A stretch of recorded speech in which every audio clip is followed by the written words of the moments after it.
بسم اللہ الرحمن الرحیم۔ السلام علیکم viewers, welcome to my YouTube channel. آج کی اس ویڈیو میں آپ کو بتاؤں گا کہ اسلام سے پہلے عرب کس قسم کی اور کن حالات میں زندگی بسر کرتے تھے۔ عرب معاشرتی اعتبار سے تین طبقات میں تقسیم تھے۔ عربوں کی اکثریت انا بدوش تھی۔ وہ کسی خاص دیہات، شہر یا آبادی سے تعلق نہیں رکھتے تھے۔ جہاں کہیں چراگاہ نظر آتی، ڈیرے ڈال لیتے۔ جب اس چراگاہ سے پانی اور ان کے جانوروں کے لیے خوراک ختم ہو جاتی تو وہاں سے کسی اور جگہ کا رخ کرتے۔ ان کا کل ذریعہ معاش اور جائیداد جانور تھے۔ ان کی کھال، دودھ اور گوشت پر ان کی گزر بسر ہوتی۔ تعلیم اور لکھنے پڑھنے کا رواج بالکل نہ تھا۔ وہ سادہ اور بے تکلف زندگی بسر کرتے تھے۔ شہروں میں مختلف خاندان اور گھرانے مل جل کر زندگی بسر کرتے تھے۔ ان کو حضری عرب کہا جاتا ہے۔ یہ لوگ مستقل طور پر شہروں میں ہی کنت پذیر تھے۔ زراعت اور تجارت ان کا ذریعہ معاش تھا۔ شہر کے لوگ دوسرے ممالک کے سفر کرتے اور بیرونی ممالک کے لوگ ان کی تجارتی منڈیوں میں آتے جاتے تھے۔ بدوی عربوں کی نسبت یہ لوگ زیادہ مہذب زندگی بسر کرتے تھے۔ اگرچہ یہ صحرائی عربوں سے مختلف نہ تھے، تاہم مزاج کے اعتبار سے صحرائی اور شہری عربوں میں بہت فرق تھا۔ شہروں میں حال کوئی پڑھا لکھا آدمی بھی مل جاتا تھا۔ غیر ممالک سے روابط کی وجہ سے دوسری زبانوں سے واقف لوگ بھی موجود تھے۔ شہری عورتوں کی حالت انا بدوش عورتوں سے قدرے بہتر تھی۔ سوسائٹی میں ان کا مقام حاصل تھا اور وہ آزادانہ تجارت بھی کر سکتی تھیں۔ شہری عورتیں نسبتاً مرد کے ظلم و ستم سے محفوظ تھیں، تاہم بعض قبائل میں بچی کے پیدا ہونے کو معیوب سمجھا جاتا تھا اور اسے پیدا ہوتے ہی زندہ درگور کر دیتے تھے۔ ایک مرد کئی عورتوں سے شادی کر لیتا تھا۔ باپ کے مرنے پر اس کی سوتیلی مائیں وراثت میں بڑے بھائی کے حصے میں آتی تھی اور وہ اپنی سوتیلی ماؤں کو بیوی بنا کر رکھ لیتے تھے۔ شاعر قبیلے کا ایک اہم فرد ہوتا تھا اور شعراء کو بڑی قدر کی نگاہ سے دیکھا جاتا۔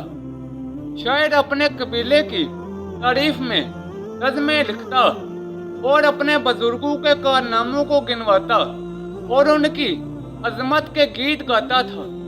شاعر کی اہم ذمہ داری یہ تھی کہ وہ قبیلے کے نوجوانوں میں بہادری، جرأت اور اپنے قبیلے سے وفاداری کے جذبے کو پروان چڑھائے۔ اس کے علاوہ دشمن کی ہجوم لکھنا اور ان کو ذلیل و کمینہ ثابت کرنا بھی شاعر کا فرض تھا۔ معاشرے کا سب سے نچلا طبقہ غلاموں کا طبقہ تھا۔ غلاموں میں عرب اور غیر عرب سبھی شامل تھے۔ غلاموں کی خرید و فروخت کے لیے منڈیاں لگتی تھیں اور ان کی باقاعدہ خرید و فروخت ہوتی تھی۔ غلاموں پر ہر طرح کے ظلم کو جائز سمجھا جاتا تھا، حتیٰ کہ غلام کو قتل کر دینے کا اختیار بھی مالک کو حاصل تھا۔ لونڈیاں بھی ظلم و ستم کا نشانہ بنتی تھیں اور ان سے پیشہ بھی کروایا جاتا تھا۔ غرض یہ کہ غلاموں کی جان، مال، آبرو، اولاد سب کچھ ان کے آقا کی ہی ملکیت تھا۔ عربوں میں سب سے بری اور ظالمانہ رسم اولاد کشی تھی۔ بیٹی کی پیدائش کی خبر سنتے ہی ان کے چہرے سیاہ ہو جاتے۔ ان کی غیرت اس بات کو پسند نہ کرتی تھی کہ کوئی ان کا داماد کہلائے۔ بیٹی کے علاوہ بیٹوں کو بھی بتوں کے نام پر قربان کر دیتے تھے۔ بعض لوگ مفلسی اور محتاجی کی وجہ سے بھی اپنی اولاد کو پیدا ہوتے ہی قتل کر دیتے تھے۔ عرب معاشرے میں عورت کی تذلیل کی جاتی تھی، اس کو وراثت میں تقسیم کر دیا جاتا تھا۔ ایک مرد جتنی عورتوں سے چاہتا شادی کر لیتا، طلاق کا کوئی طریقہ کار نہ تھا۔ عورتوں کو ستانے کے لیے مرد بار بار طلاق دے کر رجوع کر لیتا تھا۔ بیٹیوں کو پیدا ہوتے ہی زندہ درگور کر دیا جاتا۔ عورتیں وراثت کے حق سے بھی محروم تھیں اور معاشرے میں ان کی کوئی قدر نہ تھی۔ عربوں کے ہاں شراب نوشی عام تھی۔ شراب اتنی پیتے تھے کہ ہر گھر میخانہ بنا ہوا تھا۔ گھروں اور محفلوں میں لطف و تفریح کے لیے شراب نوشی کرتے اور اس کو معیوب نہیں سمجھا جاتا تھا۔ عورتیں بھی ان کے اس فعل میں شریک تھیں۔ عربوں کے ہاں جوا نہایت شریفانہ تفریح تھی اور جو لوگ اس میں شامل نہیں ہوتے تھے ان کو برا خیال کیا جاتا تھا۔ جوا کھیلتے ہوئے اپنا گھر بار حتیٰ کہ بیویاں تک داؤ پر لگا دیتے تھے۔ عربوں میں بے حیائی عام تھی۔ ننگے ہو کر خانہ کعبے کا طواف کرتے تھے۔ اگر کسی عرب کو کوئی لڑکی پسند آ جاتی تو اس کے حسن کی تعریف میں نہایت فحش شعر کہتا اور اس کے ایک ایک عضو کی تعریف کرتا۔ کھڑے ہو کر پیشاب کرنا، لوگوں کے سامنے برہنہ ہو جانا ان کے نزدیک کوئی معیوب بات نہ تھی۔ اگر کسی عورت کے گھر اولاد نہ ہوتی تو اسے عام اجازت تھی کہ وہ کسی دوسرے مرد سے ناجائز تعلقات پیدا کر کے اولاد حاصل کرے۔ اس کو نیوگا کہا جاتا تھا۔ عرب انتہا درجے کے تنگ دل اور ظالم تھے۔ اپنے دشمن کا ایک ایک عضو کاٹ کر اسے قتل کرتے تھے۔ دشمن کی لاش کا مطلع کرنا اور اس کی کھوپڑی میں شراب پینا ان کا دستور تھا۔ جانوروں کو باندھ کر ان پر تیر اندازی کی مشق کرتے۔ زندہ جانور کا کوئی حصہ کاٹ کر کھا جاتے تھے۔ جانوروں کو دندے سے ہلاک کر کے کھا جاتے تھے۔ تعلیم کے فقدان کی وجہ سے عربوں میں توہم پرستی عام تھی۔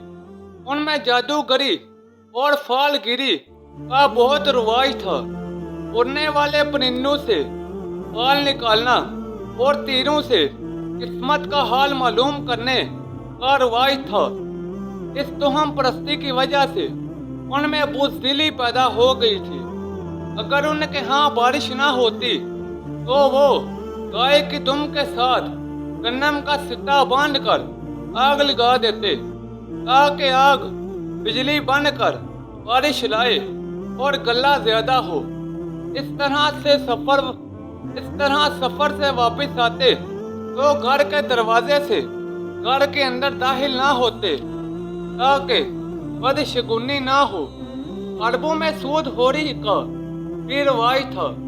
یہ مذموم رسم یہودیوں کے باعث عربوں میں پھیلی۔ سود خوری کے سبب معاشی بدحالی اور بہت سی اخلاقی برائیوں نے جنم لیا۔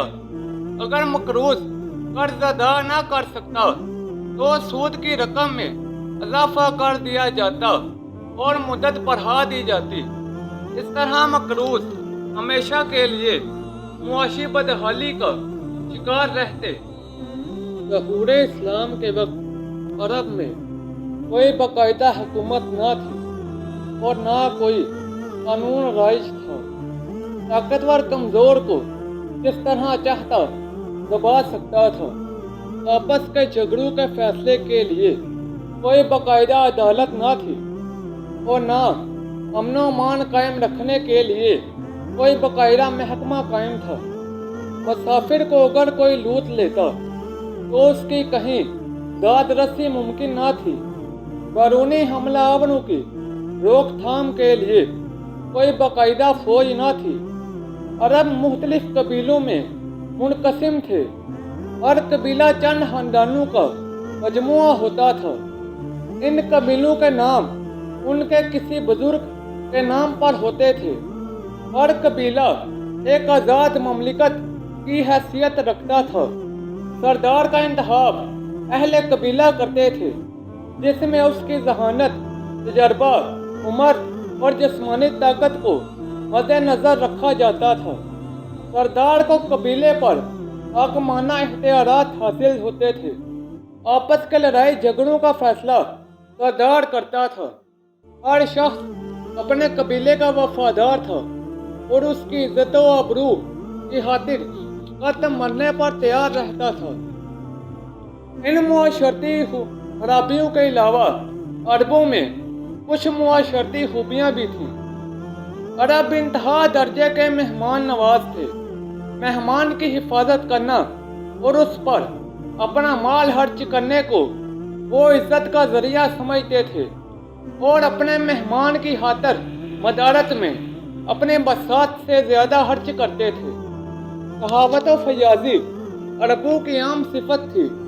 جانوروں کو ذبح کر کے ضرورت مندوں میں تقسیم کر دیتے تھے۔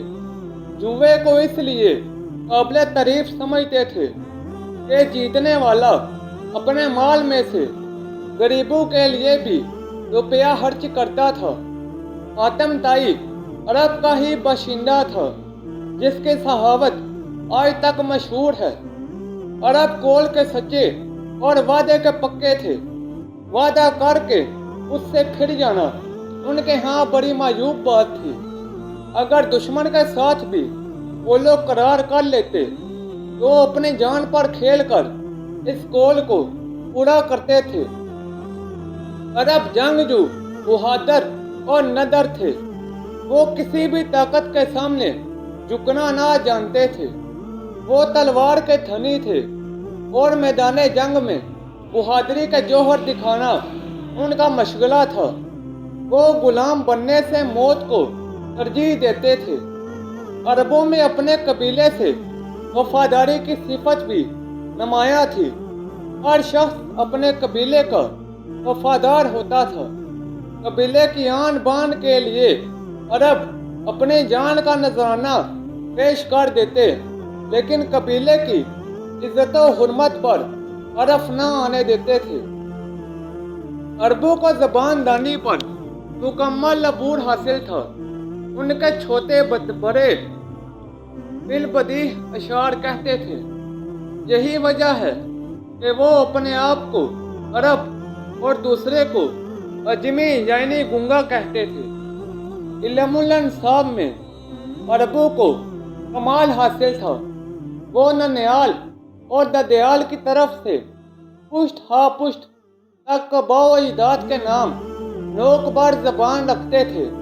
انسانوں کے علاوہ جانوروں، خاص طور پر اونٹوں کے نسب میں بھی ان کو کمال حاصل تھا۔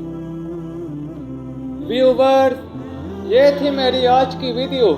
نیچے کمنٹ سیکشن میں بتائیں کہ آپ کو میری آج کی ویڈیو کیسی لگی۔ اس ویڈیو کو اپنے دوستوں اور رشتہ داروں کے ساتھ زیادہ سے زیادہ شیئر کریں۔ مزید ایسی ویڈیوز کے لیے میرے یوٹیوب چینل کو لائک اور سبسکرائب کر دیں۔ تو جلد ملتے ہیں نئی ویڈیو کے ساتھ، تب تک کے لیے اجازت دیں۔ اپنا خیال رکھیں۔ اللہ حافظ۔